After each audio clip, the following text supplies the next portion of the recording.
Unang batch ng government-sponsored repatriation mula sa Middle East dumating na sa bansa kagabi. 70 OFW at kanilang dependents kabilang sa mga nakauwi. Ang detalye sa report ni Denise Osorio.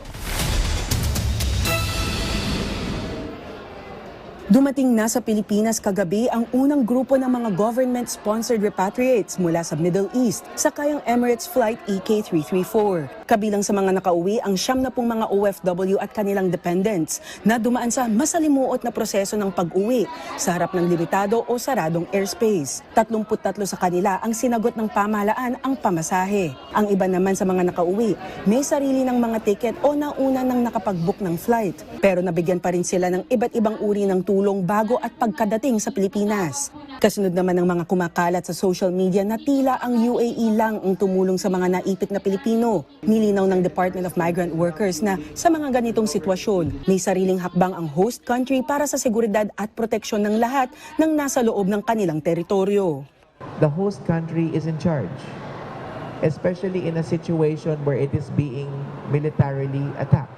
And that's perhaps the biggest reason why those who were stranded, those who post in social media and say all they saw was the host country government is precisely because it is the host government who in its own interest operates to repel the attack and protect the residents or citizens within the territory, its own national territory.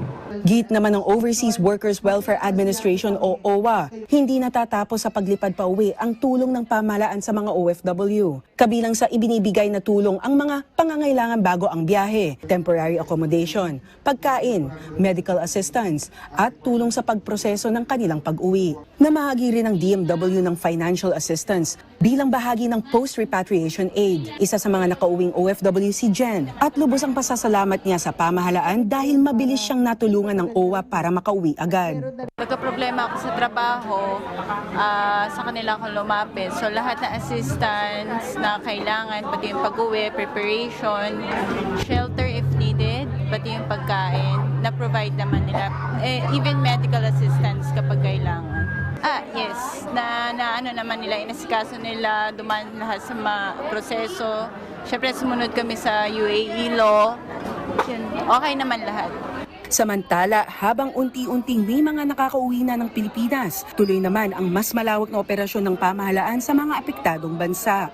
Mahigit 7,500 na mga kababayan na ang nabigyan ng on-site assistance, kabilang ang food assistance, hygiene kits, temporary accommodation at iba pang pangunahing pangangailangan. Tinatayang mahigit 1,600 naman ang nakatanggap na ng post-repatriation services sa Pilipinas. As I mentioned, efforts are underway in terms of chartering, but there are challenges inherent. As I said, there's no airspace immediately available. So kailangan nga talaga yung land crossings.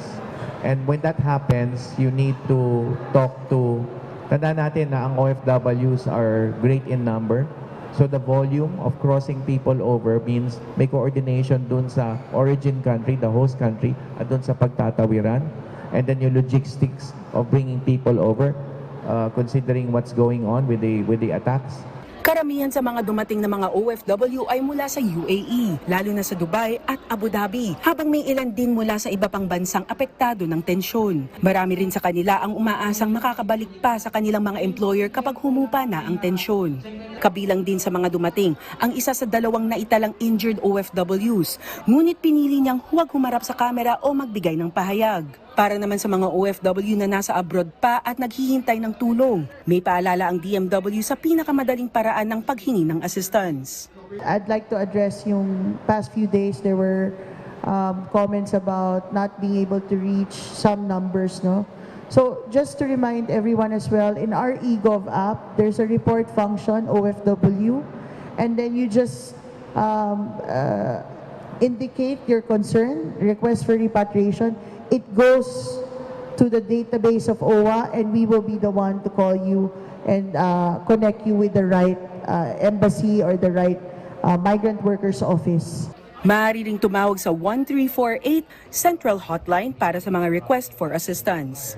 Denise Osorio, para sa Pambansang TV, sa Bagong Pilipinas.